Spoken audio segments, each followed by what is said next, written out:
We will talk about this in another video, but unless you've been under a rock, you know Canelo, according to sources, wants a rematch. What I want to clear up is, according to Terence Crawford, there was no rematch clause. So I hear on YouTube that Canelo is trying to activate his rematch clause. If you don't believe me, here's the proof. I don't own the rights to this content. It's for educational purposes only. Here's Terence Crawford talking about the first fight. However they rate me, it doesn't matter. At the end of the day, we got to fight, and I'm going to win the fight. As simple as that. Can I ask you about if there's any rematch clause with this fight with Canelo? No, it's not. Is that something you push for? No, I didn't. Well, let's hear it one more time, because I heard Terence Crawford said there is no rematch clause in this fight. Can I ask you about if there's any rematch clause with this fight with Canelo? No, it's not. Is that something you push for? No, I didn't. Now, I also heard Canelo say that in one interview that there was no rematch clause in his contract. I got to dig that up. But there's no rematch to activate. If Canelo wants a rematch, it's just the rematch. I just want to clear that up because people are saying, well, Boots asked for 2 tune-ups, and I never heard that anywhere, but people just ran with it. Now, let's talk about tonight's card. Very interesting. Now, let's start with the best fight of the night, Abdullah Mason against Sam Noakes. Excellent fight. Close fight. I thought Sam Noakes did enough to make it a close fight, not to win. Some people had it a draw. Some people had Sam Noakes winning. I had Abdullah Mason winning 7-5 exactly. One judge had it 117, 111. I disagree with that. I think what won the fight for Abdullah Mason is his jab and his body work. I thought Abdullah Mason could have made the fight much easier if he listened to his corner. If his dad told him to keep the fighting outside, use his jab, he could have made the fight much easier. But Abdullah Mason couldn't do that because Abdullah Mason is a dog. And let's give credit to Sam Noakes. Sam Noakes was hurt several times in this fight, and he did not give up. He kept on coming, did not give up at all.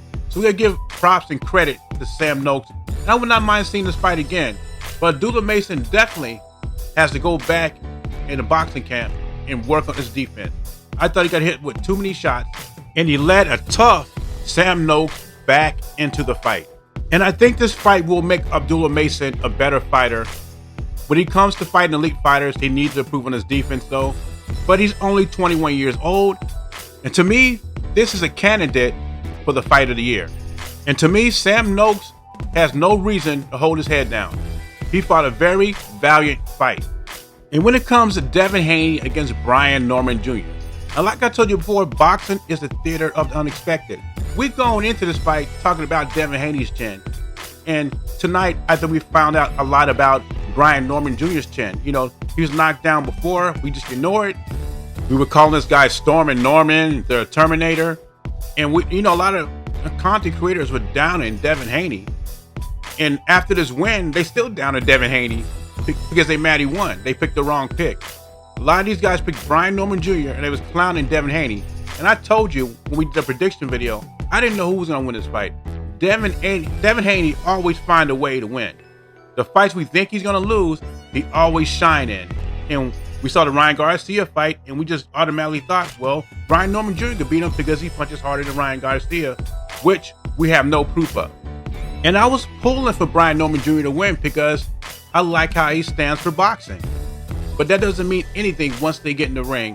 And we found out early, round 2, the fight was over in round 2. And we found out Brian Norman Jr. is not ready to fight in Devin Haney's level.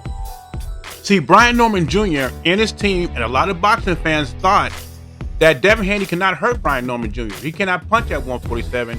There's no way he can hurt Brian Norman Jr. And they found out wrong. And I think Brian Norman's team did the same thing. They underestimated what Devin Haney could do to him. Once Devin Haney put Brian Norman Jr. down, he forgot about all the fundamentals of boxing. Then cut off the ring. There was no jab. He was leaping in with punches. And after that, Devin Haney just cruised his way to a decision. It just shows me Brian Norman Jr. is not ready for the big time. And all the people, now I won't say all the people, but most of the people that picked Brian Norman Jr. to win are making excuses. And I told you, there are no excuses on this channel.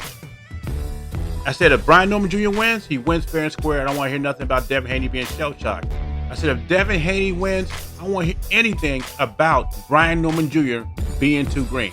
So congrats to Devin Haney, 3-time world champion, 1-time undisputed champion. I give you credit. Is he my favorite fighter to watch? No, he's not. But I have to give him credit for the win. And he did that. He was definitely Debo Dev tonight. Brian Norman Jr. left his brick at home.